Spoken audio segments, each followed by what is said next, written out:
411 Live. Where you can learn about issues that impact us every day. State of world, 411 Live. Real people, real talk. Made to help people in our community in every way.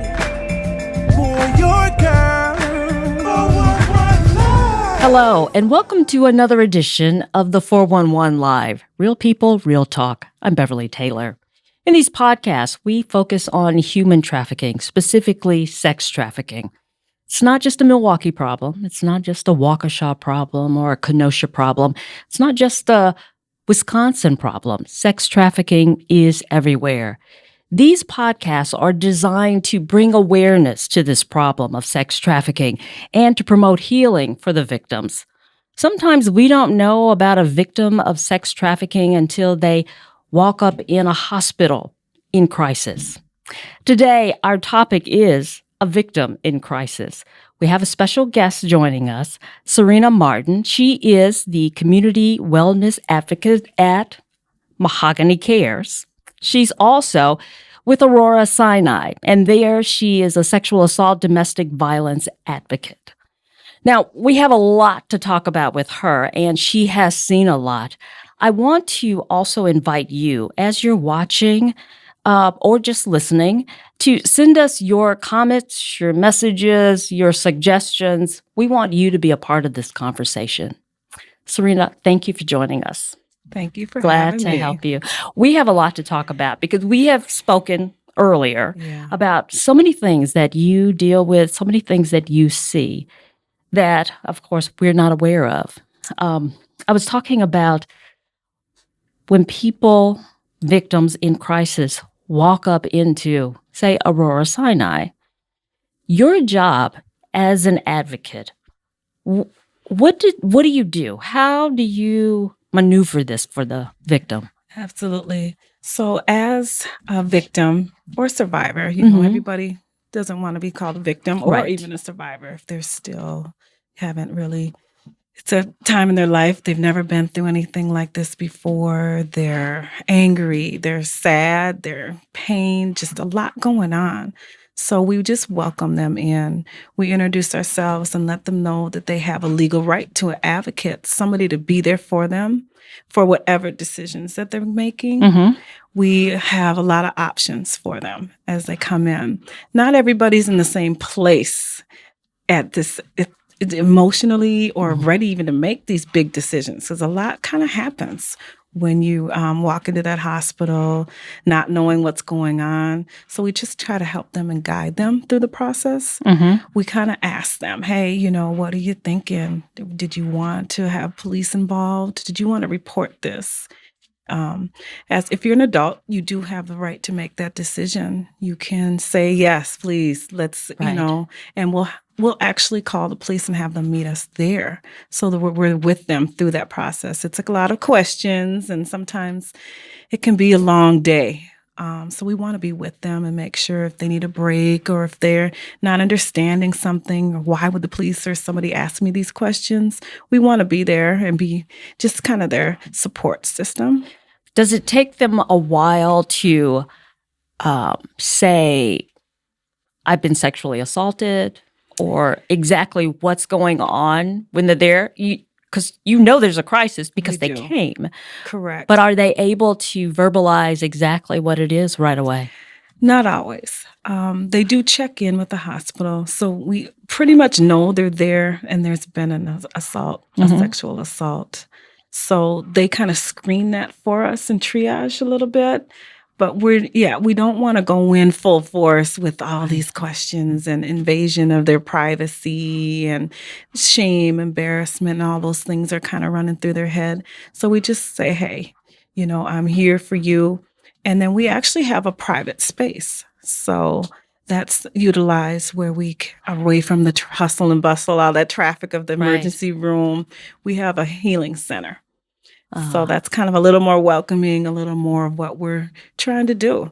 We want to get you to that point of healing, you know, one step at a time. Today, we're going to try to work on healing your body and those types of things. And then you can be with us as a client for as long as you want, or if you never want to hear from us again, you know, that's your option too. You know, when somebody comes in, they've been sexually assaulted, trauma. So how do you maneuver that? Because back in the day, we would say you need to get a rape kit. Oh, yeah. And you corrected me. You told me we don't use that terminology Correct. anymore.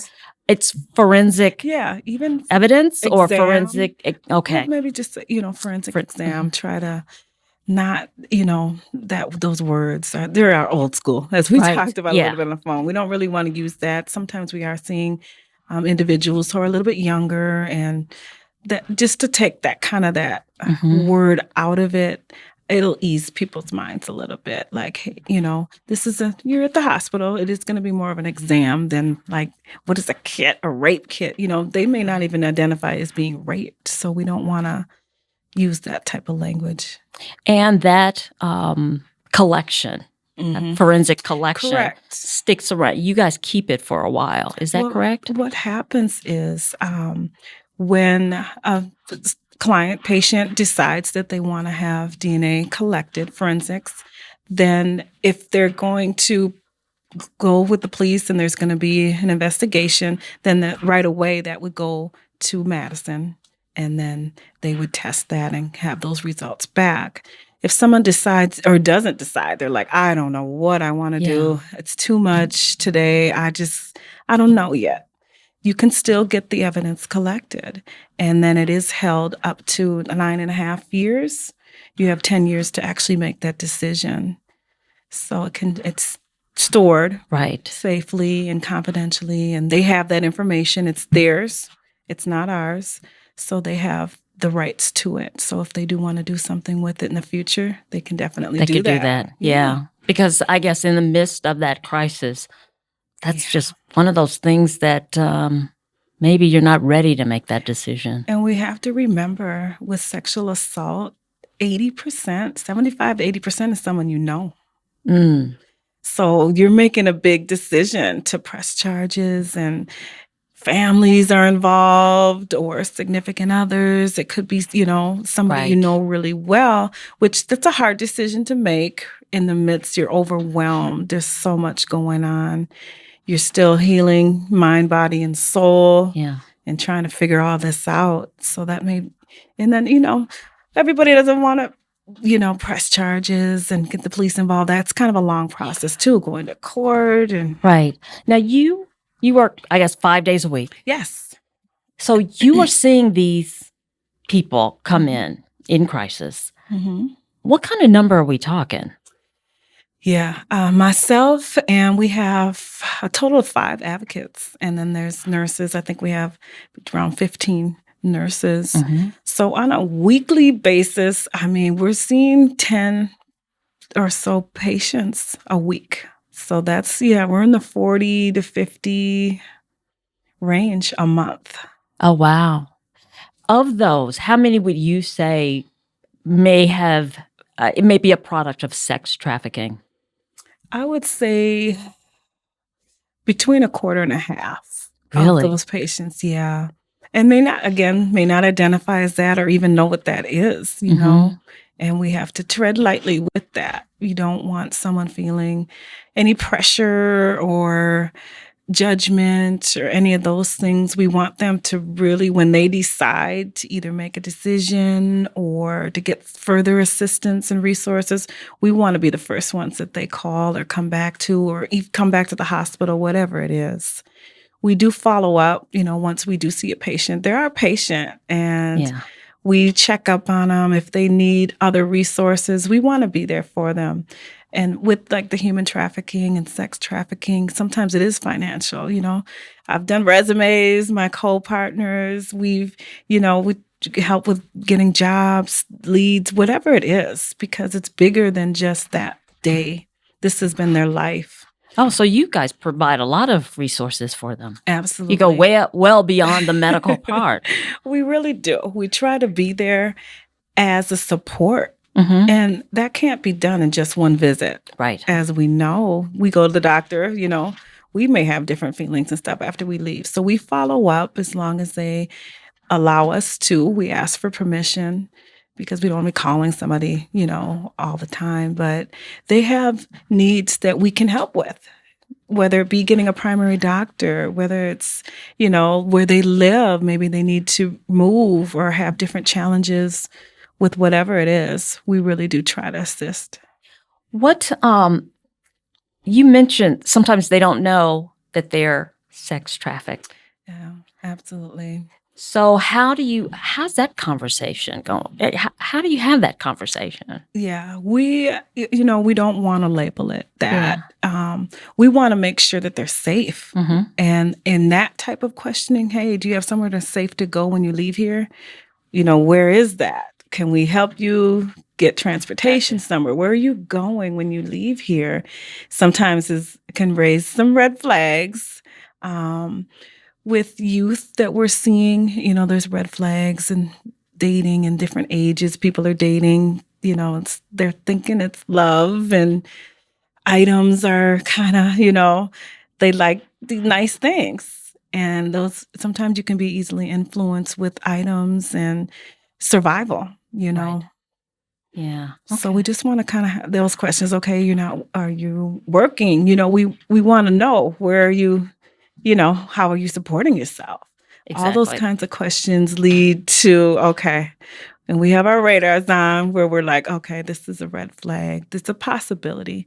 And we don't have to know for sure when we leave there, but we have good instincts. In some cases, some instances, do they open up and say, yeah, it's happening? Correct. They do. Absolutely do. They'll tell you, hey, this is what happened. This is where I was. This is what I'm dealing with. This is how I've been living. I'm tired, or I'm just don't know what to do, where to go. Can you help me? Wow. So are you able to kind of steer them out of the life, or how far does it go? Yeah, Milwaukee has great resources here. There are a lot of agencies who are dedicated to helping those that want to get out of that life. Mm-hmm. Myself, everybody that I work with, we try to connect with the whole community. We don't know, a lot of times people aren't even from here. I've gotten patients from outside of the state. I've gotten patients from definitely outside of the city. I work right in downtown Milwaukee, but that's not always where they're from. Right. So, or they're here, but their family is somewhere else. Mm-hmm. And sometimes just getting back home is a relief. Right. They've been on the run, or they've been gone from loved ones for so long. Maybe we can help get you back home. Sometimes just hearing mom's voice, or, maybe they're thinking mom isn't going to understand. We don't even have those conversations. Hey, can we give your mom a call, or who's close to you? Who's your supports? We know that we can't do it all. You're going to leave the hospital, right? But we want to make sure you have someone. I think it's kind of typical for sex traffickers to move, Exactly. The people around. Yeah, they're going to move to where those situations are going on, wherever they're told to go, or where they can make money or survive. Okay. Sounds good. We're going to take a break. We want to invite you to please talk to us. Send us your comments, your questions. Let us know what you're thinking about what we're talking about. We're going to take a quick break, and then we're going to come back, and we're going to talk about your nonprofit organization, Mahogany Cares. I want to hear all about that. Stay with us. We'll be right back.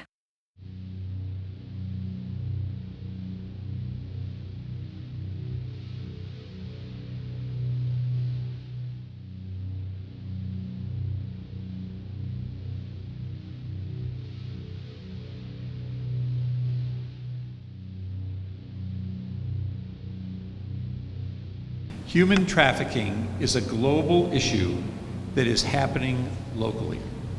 This is a problem that we cannot ignore. Being so scared on that hotel bed and wish I had my money. Going back into that feeling of, man, what am I getting myself into? She rests her head on the prison to which she's chained. I'm standing there and I can't move. I can't go nowhere, I'm stuck. drug into this spider's web and she can't untangle herself to freedom. Him telling me how pretty I am and what I can do to trick guys out of money and what I need to do and how much money I need to bring back, and him making me change into different lingeries to take pictures of me to put me on Craigslist. Now I'm a product to be sold. Beneath this ground we walk is a hell of movement in a forced direction. Gridlocked, traffic lights, sex, currency, bodies, stock, fear, monopolized, auction, blocks. Another John, he come another one, and just being sold over and over and over and over. Minds groomed to be immune to pain. And you used to it, and you just lay there. Numb, desensitized, innocence, drained. I went from that scared little girl, from in foster care, from being molested by my stepbrother, by my foster brother, till being a lonely little girl stuck in a house, so scared with my mother, to being trafficked.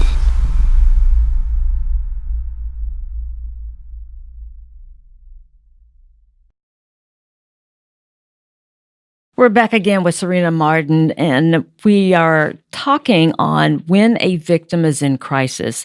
And she is a community wellness advocate. And of course, we've talked a lot about your work with Aurora Sinai, and we'll get back to that. Okay. But I also want to talk about Mahogany Cares, because you have stepped out and you've formed this nonprofit. What do you do? Yeah, I'm the founder and CEO of Mahogany Cares. CARES, the acronym, Community Awareness, Resources, Education, and Support. Okay. Our mission is just to advocate and educate the community on the many causes that are affecting so many lives. We have a passion for domestic violence and sexual assault survivors, so we really want to be a support to them afterwards. You know, in the beginning, okay, maybe you're at the shelter, you're surrounded, you have everything. Then what? What do? You know, your life is totally changed. You've moved. Everything has been turned upside down. We want to be that support for survivors. So as they move on in their healing process, they know that there's someone that they can, you know, count on for whatever resources and things that they need. You know, that brings me back to a conversation that we had earlier, a couple of days ago, on the rotation, because so you get out, now you're on your own. Where do you go? And you had mentioned at Sinai, sometimes you have repeat patients. Correct. That may be they're caught up in that circle. Exactly. Yeah. We do. We've had patients that have came back more than once. That's one of the red flags as well when you're talking about the trafficking. You know, they're coming in. They know that this is a safe place. They know that if they've been exposed to STDs, sexually transmitted disease, they can get that medications. They know that when they come in, you know, they can check for any injuries and things like that.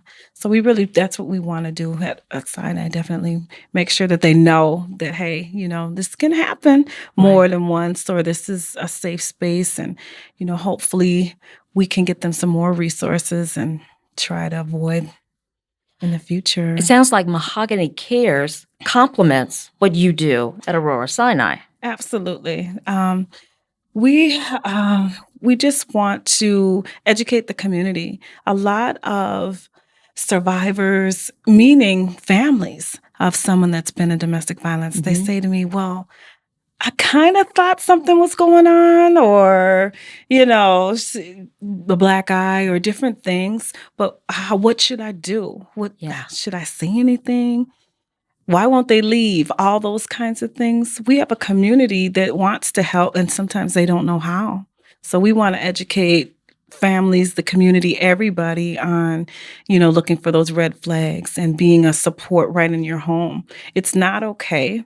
Our community has a serious problem. Our city is in pain. They're hurting.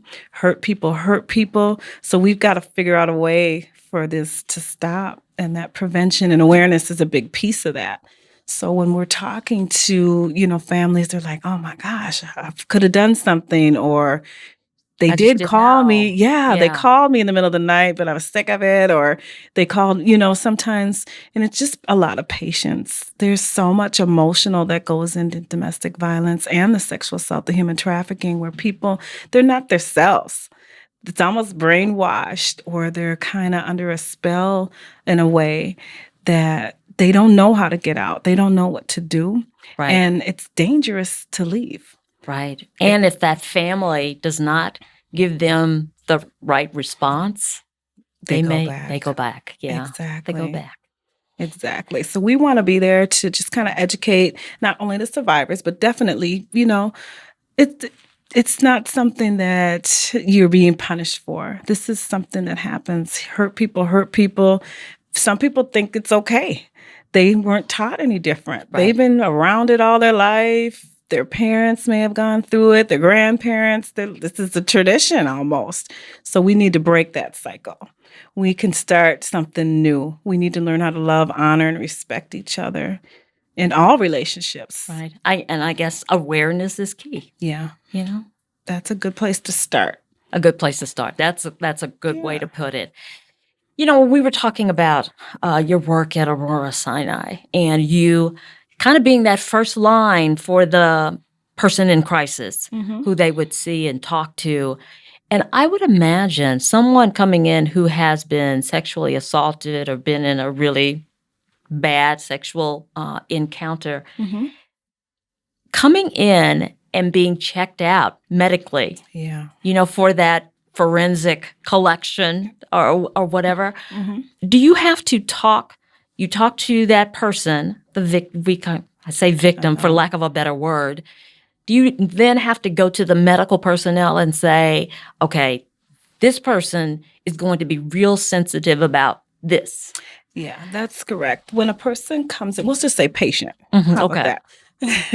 When they come into the hospital, like I said, we go down, we introduce ourselves. So we're maybe the first person that they see that's really going to begin the conversation. They get checked in a room. We want to make sure there's no injuries. They're not in pain or broken bones or anything like that. Then we go to the healing center.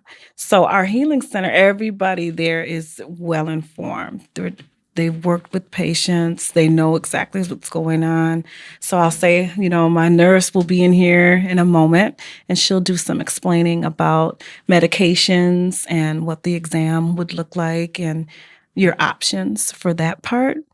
And we just want to be careful not to invade their space or just really be mellow and, low tone, keep things, we're not going to just talk the whole time about sexual assault. I try to have conversations. What do you like to do? What are you doing? Where do you work? Let's talk a little bit, get to know each other. Right. So this is a very invasive time of their life. So we want it to be more of an experience and moving towards the healing. You were talking about lights. Yes. Why is that important? And what do you do with the lights? They're coming in, some of the patients, and it's too bright, or it's, they're cold, or it's too loud. It's a sensitive time. So I think all of their senses are on a high alert. Right. So we want to be very sensitive to that as well. So sometimes I'll just dim the lights a little bit, get a nice ice cold water or something to drink. Try to relax just a little bit. This is, it's an invasion of their space. They've been violated, their body. Right. So we don't want to ever do that again. We don't want anybody feeling victimized even further when they're with us. And if they can't do the exam, they just can't do it. Right. We're not forcing anybody, but we want to make sure we offer it. But it may not be the time. You can come back again within the limits if we're going to do evidence collection. But the main concern is how they feel when they leave there. I want them to feel better than when they came. Right. Are there times when they would say, look, I want the forensic collection done, but I'm afraid I want you with me? Yeah, we've done that. Oh, absolutely. A lot of people come in with a friend or relative, somebody, but some don't.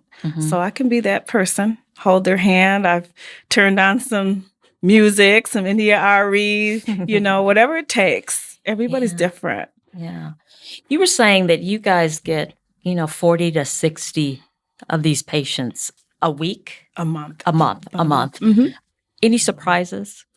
That number was a surprise. I'm just from working there almost 2 years. I had no idea this was such a large number here in our city. I'm really glad that people are coming to us, but I had no idea. We're busy, Yeah. you know. Yeah. People say, why do you do that kind of work? It's not like the funnest job title. Like, what do you do? Like, well, I'm an advocate for sexual assault and domestic violence. How do you do that? And I just tell them, if I wasn't there, these patients, who would they have? We do it for them. Right. Yeah. People need support at a time like that. We kind of touched on it earlier because you're getting 40 to 60 patients a month. What are the ages? What's the age range? Oh, my goodness. Yeah, it's a wide range. From children, we don't see as many children. There is a specialized center, both Children's Hospital and then at Sojourner, they have a special center for kids, but we do see children. I have seen children. I want to say maybe the youngest that I've seen, I think was 3. 3? Yeah. A 3-year-old that was sexually assaulted? Correct. Yeah. That hurts your heart. It does. Those are not my favorite patients, even though I love kids, but those are so difficult. And there's not a lot you can do because you're not going to be asking them questions. And, it's really just kind of, they're there. They kind of maybe get checked over, maybe not. There's a lot that can go into that. You would never want to re-traumatize somebody. And that is one of those situations where there's not a lot you can do. Mm-hmm, mm-hmm. And so you're going to the very young at 3. Yeah. But I'm sure you have. And we have many older. Yeah, our elders. There's been some cases, some patients coming in, maybe 78 or 80 years old, Sexually assaulted. Correct. Yeah. So how do you maneuver that? Because, as you get older and there's that, you're coming from a different generation too, Correct. and maybe not willing to be as transparent. Correct. With all of that information. Yeah, a lot of times. It's a balancing act, yeah, isn't it? It really is. You want to get the family involved if you can. That just kind of breaks the ice a little bit. Hey, we're here for you. This is your family member. We just want to do the best that we can for you. This is something terrible that has happened. Yeah. We'll get through it. What would you like to, because we're almost out of time. So what would you like to leave people with? The thought that you would like to leave them with? I would definitely like to leave everybody with, we just need to get along. There's just so much hurt and pain going on in the city. And disrespect. We have to learn how to respect people's privacy, people's, bodies, everything. We really need to just learn how to love, and that means your neighbor. That means everybody. We can't continue this. We can't keep being blind and pretending it isn't going on. It's happening right here in our city. Yeah. And for those potential patients, those folks who may have experienced this recently and are just kind of sheltering in, what would you say to them? Yeah, anybody who's had an experience with sexual assault, feel free to come to the, Sinai, whether it was recently or, sometimes that's just that first step. Yeah. Telling someone that's here to listen, somebody who understands, somebody who's going to be a support, that can be a big step in your healing. Holding it in is just causing more pain. And what do you do with that pain? Right. Either it's hurting yourself eternally, or sometimes that's what a lot of this lashing out that's going on. So just get some help. If it's not coming to the hospital, counseling or those types of things, really just talking about it. Yeah. There's nothing to be ashamed of. Nobody's to blame. I know there's a lot of blaming going on. We've seen in the news and different things like that. A victim, survivor, you are not to blame. We believe you, and we want to make sure that you're safe. What made you want to get into this field? I know, exactly. I didn't grow up saying that. When I was a kid, I wanted to be an advocate, but I think just experience being a survivor of domestic violence, Okay. definitely. And then just learning about it. I think I'm that type of person. Like, well, how did all this happen? How did I get into that space? And then it's just a responsibility of helping others that are in need. I can relate in a sense, and I feel like having someone there to get you through it Yeah. it's the biggest piece. You shouldn't feel alone. You're not alone. There are really people out here that want to help, and that's kind of how Mahogany Cares was birthed. Just kind of taking it on. It's a responsibility. I had people there for me at that time. So now you want to be there for other people. Absolutely. Yeah. So if someone wants, they hear of Mahogany Cares and they think, okay, yeah, I'm at that place. How do they get in touch with you? Absolutely. We're on Facebook. We have a website, all those email. We can be in contact any of those ways. We're out here in the community. We do host events. We would love for you to support, come out, listen, share.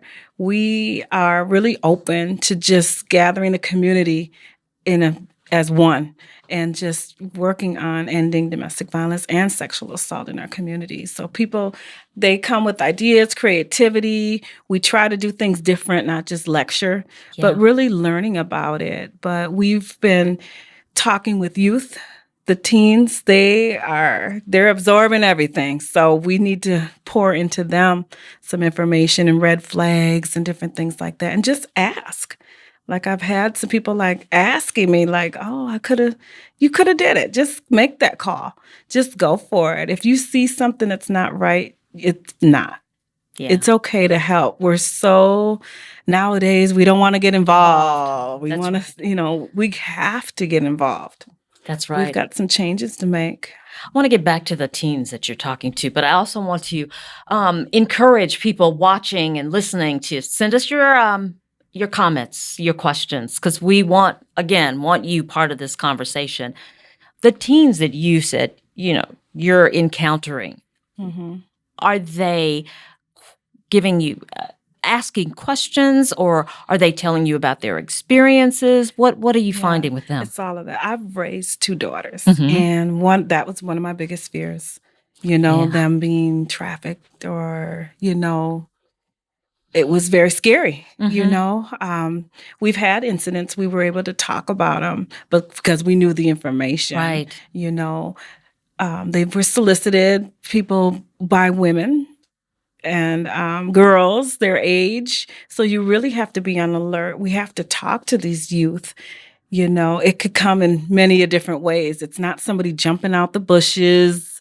Most times, I mean, those things do happen, but mostly it's a process of trust and getting to know and expensive things. I had one daughter, she loves all this name brand and all this. So I was a little worried about that. Like somebody may be able to entice. Right. We can't always buy our kids everything. Yeah, tap into that vulnerability. Exactly. And those are things to be looking for. Well, why did your son or daughter have $200, $300 pair of jeans that you didn't buy? Where did those come from?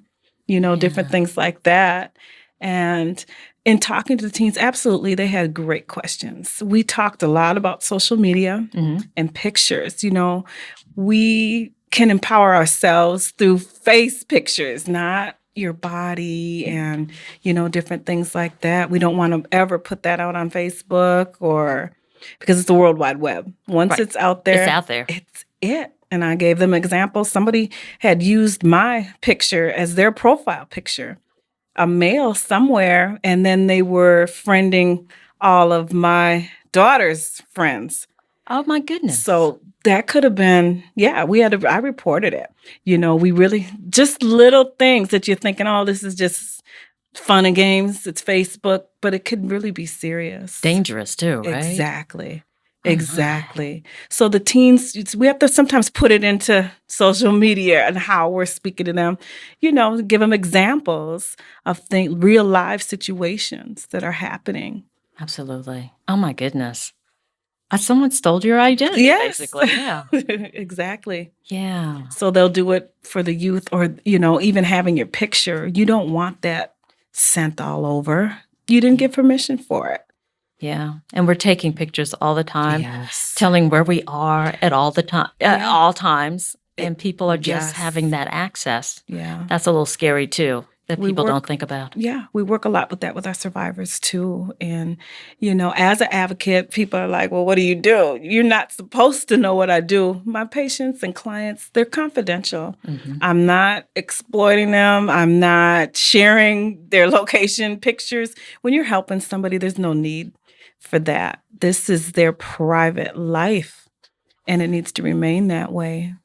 I think that's an important part that you just mentioned, in that the healing center and all the stuff that you do, it's confidential. Absolutely. That's huge. Yeah. And they need to know that. Once you come in, we're not sharing any information about you at all. We want you to come in, feel safe, sharing as much or as little as you can, and that will remain confidential. Excellent. Cyrena, I've enjoyed it. Thank you so much for joining us, and all the best on your organization, Mahogany Cares. It sounds like a great project for you. Thank you so much. And you sound perfect for it. So thank you. Thank you for having me. And thank you for joining us for the 411 Live, Real People, Real Talk. I want to mention that we are a nonprofit organization trying to bring awareness to sex trafficking. We need your help, your financial help. If you are so inclined, we invite you to go to our website, the411live.org, and see how you can help us so we can expand our project, what we're doing. And we think this community needs that. And a lot of you agree because we have heard from you, and we thank you for your encouragement.